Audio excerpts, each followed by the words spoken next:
আসসালামু আলাইকুম, সবাই কেমন আছেন? আশা করি সবাই অনেক ভালো আছেন।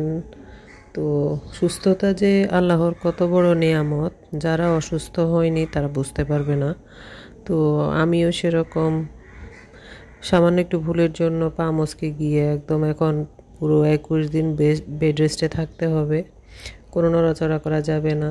তারপরও যেহেতু মেয়ে মানুষ, নড়াচড়া তো একটু করতেই হয়।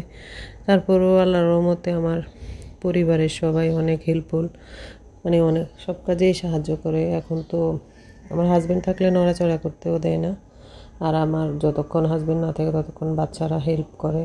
তো পরিবারের সবাই যদি এরকম হয়, সাহায্য করে, তাহলে আর এত নড়াচড়া করতে হয় না। তো আমার বাচ্চারা অনেক হেল্প করছে।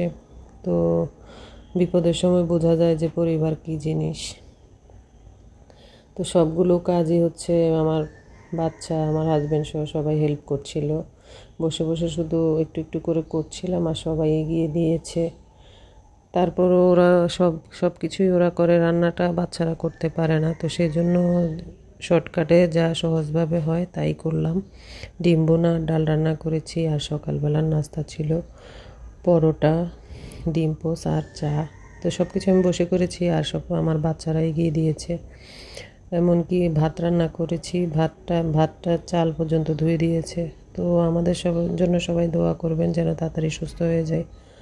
আজকের মতো এখানে বিদায় নিচ্ছি। সবাই ভালো থাকবেন। আল্লাহ হাফেজ।